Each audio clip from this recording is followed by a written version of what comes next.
Traffic को रोकते नहीं, okay? Get out of here!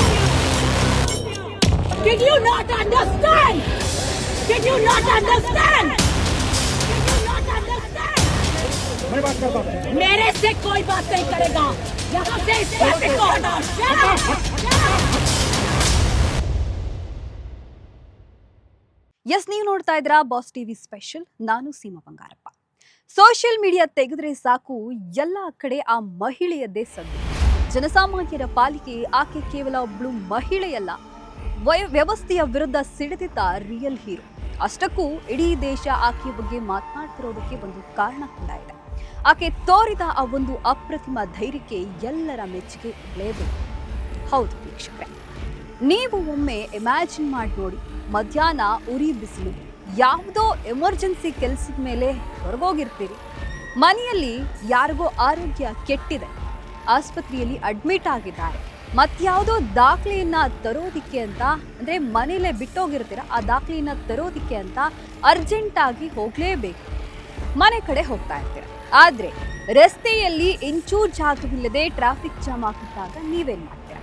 ಒಂದು ಕಡೆ ಆಸ್ಪತ್ರೆಯಲ್ಲಿ ನರಳ್ತಾ ಇರೋ ಪೇಷಂಟ್, ಇನ್ನೊಂದು ಕಡೆ ಫುಲ್ ಟ್ರಾಫಿಕ್ ಜಾಮ್. ಆಗ ಎಷ್ಟು ಅಂತ ಕಾಯ್ತೀರಾ?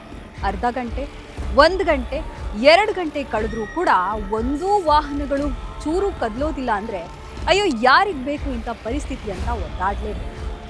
ಆದರೆ ಇಲ್ಲಿ ಏನಾಗಿದೆ ಅಂದರೆ, ನಮ್ಮೆಲ್ಲರಿಗೂ ಕೂಡ ಆ ಸಿಚುವೇಶನ್ ಯಾವ ರೀತಿಯಾಗಿ ಸಿಟ್ಟು ಬರುತ್ತೋ ಅದೇ ರೀತಿ ಈ ಮಹಿಳೆಗೂ ಕೂಡ ಸಿಟ್ಟು ಬಂದಿದೆ. ಎಲ್ಲ ಸಾರ್ವಜನಿಕರ ಪರವಾಗಿ ಆ ಮಹಿಳೆ ವಾಯ್ಸನ್ನ ರೈಸ್ ಮಾಡಿದ್ದಾರೆ. ಅದೆಷ್ಟೋ ಮಂದಿಗೆ ಮಾದರಿಯಾಗುತ್ತಾರೆ. ಹಾಗಾದ್ರೆ ಏನಿದು ಘಟನೆ ಅನ್ನೋದನ್ನ ಕಂಪ್ಲೀಟ್ ಆಗಿ ಹೇಳ್ತೀನಿ. ವಿಷಯ ಪೂರ್ತಿ ಗೊತ್ತಾಗಬೇಕು ಅಂದ್ರೆ ಈ ವಿಡಿಯೋನ ಕೊನೆಯವರೆಗೂ ನೋಡಿ. ट्रैफिक को रोकते नहीं, okay? Get out of here!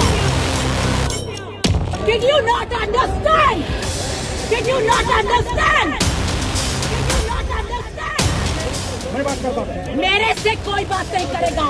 यहाँ से इस ट्रैफिक को हटाओ। Shut up! Shut up!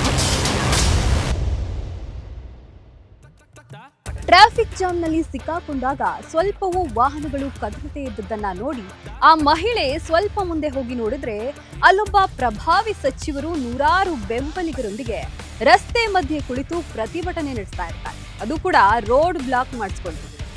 ಜನರೇ ನಮ್ಮ ಆಸ್ತಿ ಅಂತೆಲ್ಲ ಹೇಳೋ ರಾಜಕಾರಣಿಗಳು ಹೀಗೆ ನಡು ರಸ್ತೆಯಲ್ಲಿ ಜನರಿಗೆ ಈ ರೀತಿ ಹಿಂಸೆ ಕೊಡ್ತಾ ಇದ್ದಾರೆ ಅಂದ್ರೆ ಯಾರು ತಾನೇ ಸುಮ್ಮನಿರ್ತಾರೆ? ಒಂದಷ್ಟು ಮಹಿಳಾ ಮಣಿಗಳು ಅವರಿಗೆ ಕ್ಯಾಮ್ರಾ ಮುಂದೆ ಪೋಸ್ ಕೊಡೋದೇ ಕೆಲಸ ಆಗೋಗಿದೆ.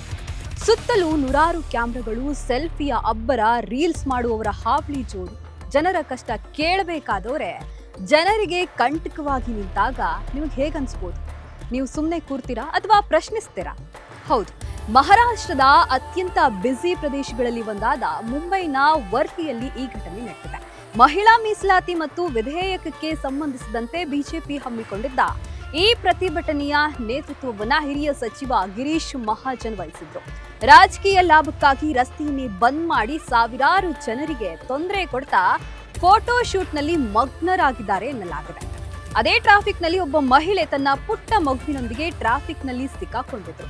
ಹಸಿವು, ನಿದ್ರೆ ಮತ್ತು ಬಿಸಿಲಿನ ಬೇಗೆಯಿಂದ ಮಗು ಅಳ್ತಾ ಇದೆ. ಸುಮಾರು 2 ಗಂಟೆಗಳ ಕಾಲ ವ್ಯವಸ್ಥೆ ಸರಿ ಹೋಗುತ್ತೆ ಅಂತ ಕಾದ ಆ ಮಹಿಳೆ ತಾಳ್ಮೆ ಕಟ್ಟೆ ಒಡೆದಿದ್ದೇ ಆಕೆ ಸೀದಾ ಹೋಗಿ ನಿಂತಿದ್ದೇ ಸಚಿವರ ಎದುರು. ಸುತ್ತಲೂ ಪೊಲೀಸ್ ಭದ್ರತೆ, ನೂರಾರು ಕಾರ್ಯಕರ್ತರಿದ್ರು. ಯಾರೇ ಇದ್ರೂ ಕೂಡ ಕಿಂಚಿತ್ತು ಯೋಚನೆ ಮಾಡಲಿಲ್ಲ. ಸಚಿವ ಗಿರೀಶ್ ಮಹಾಜನ್ ಅವರಿಗೆ ಬೆರಳು ತೋರಿಸಿ ಗೆಟ್ ಔಟ್ ಫ್ರಮ್ ಹಿಯರ್ ಎಂದು ಬೆರಳು ತೋರಿಸಿ ಹೇಳೇ ಬಿಟ್ರು. ನಿಮಗೆ ಪ್ರತಿಭಟನೆ ಮಾಡಬೇಕಾಗಿದ್ರೆ ಪಕ್ಕದಲ್ಲಿ ಪಾರ್ಕ್ ಇದೆ, ಮೈದಾನ ಇದೆ, ಅಲ್ಲಿ ಹೋಗಿ ಕೂಗಾಡಿ, ಅಲ್ಲಿ ಹೋಗಿ ಅರ್ಚಾಡಿ. ಅದನ್ನ ಬಿಟ್ಟು ರಸ್ತೆಯನ್ನ ತಡೆದು ಜನರಿಗೆ ಹಿಂಸೆ ಕೊಡಲು ನಿಮ್ಗ್ಯಾರು ಹಕ್ಕು ಕೊಟ್ಟಿದ್ದು ಎಂದು ಜಾಡಿಸಿದ್ದಾರೆ. ಇದರ ಮಧ್ಯೆ ಪೊಲೀಸರು ಪ್ರವೇಶಿಸಲು ಬಂದಾಗ ಅವರಿಗೂ ಕೂಡ ಆಕೆ ಶಟಪ್ ಅಂತ ಸರಿಯಾಗಿ ತರಾಟೆಗೆ ತೆಗೆದುಕೊಂಡಿದ್ದಾರೆ.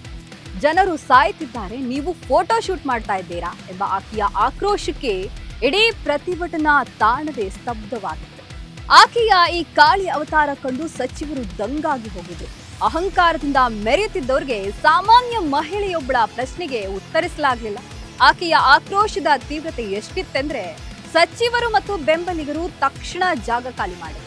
ಅಲ್ಲಿವರೆಗೆ ಸುಮ್ಮನಿದ್ದ ಪೊಲೀಸರು ಹೌಹಾರಿ ಟ್ರಾಫಿಕ್ ಕ್ಲಿಯರ್ ಮಾಡಲು ಓಡಿದರು. 2 ಗಂಟೆಯಿಂದ ಆಗದ ಕೆಲಸ ಆಕೆಯ 2 ನಿಮಿಷದ ಧೈರ್ಯದಿಂದ ಸಾಧ್ಯವಾಯಿತು. ನಾವು ಎಷ್ಟೋ ಬಾರಿ ಇಂತಹ ಸಂದರ್ಭಗಳಲ್ಲಿ ನಮಗ್ಯಾಕೆ ಉಸಾಬರಿ, ಕೇಸ್ ಹಾಕ್ಬಿಟ್ರೆ ಎಂದು ತಲೆ ತಗ್ಗಿಸಿಕೊಂಡು ಸುಮ್ಮನಾಗ್ತೀವಿ. ಆದ್ರೆ ಆ ಮಹಿಳೆ ತೋರಿಸಿಕೊಟ್ಟಿದ್ದು ಏನಂದ್ರೆ, ಪ್ರಜಾಪ್ರಭುತ್ವದಲ್ಲಿ ಜನರು ಪ್ರಭುಗಳು, ಸಚಿವರಾಗ್ಲಿ ಅಧಿಕಾರಿಗಳಾಗ್ಲಿ ಜನರ ಹಿತಕ್ಕಾಗಿ ಮಿಗಿಲಿಲ್ಲ. ಈ ಮಹಿಳೆಯ ಧೈರ್ಯದ ಬಗ್ಗೆ ನಿಮ್ಮ ಅಭಿಪ್ರಾಯವೇನು? ಒಂದು ವೇಳೆ ಆ ಜಾಗದಲ್ಲಿ ನೀವಿದ್ರೆ ಏನ್ ಮಾಡ್ತಿದ್ರಿ? ನಿಮ್ಮ ಆಕ್ರೋಶವನ್ನ ಕಮೆಂಟ್ ಬಾಕ್ಸ್ ನಲ್ಲಿ ತಿಳಿಸಿ. ನೋಡ್ತಾ ಇರಿ ಬಾಸ್ ಟಿವಿ ಕನ್ನಡ. ಲೇಟೆಸ್ಟ್ ಹಾಗೂ ಇಂಟ್ರೆಸ್ಟಿಂಗ್ ಸುದ್ದಿಗಳಿಗಾಗಿ ಬಾಸ್ ಟಿವಿ ಕನ್ನಡ ಚಾನೆಲ್ನ ಸಬ್ಸ್ಕ್ರೈಬ್ ಮಾಡಿ. ಹಾಗೆಯೇ ಬೆಲ್ ಐಕಾನ್ ಪ್ರೆಸ್ ಮಾಡಿ. ಇದರ ಜೊತೆಗೆ ಫೇಸ್ಬುಕ್, ಇನ್ಸ್ಟಾಗ್ರಾಮ್, ಎಕ್ಸ್ ನಲ್ಲೂ ಮಿಸ್ ಮಾಡದೆ ಫಾಲೋ ಮಾಡಿ.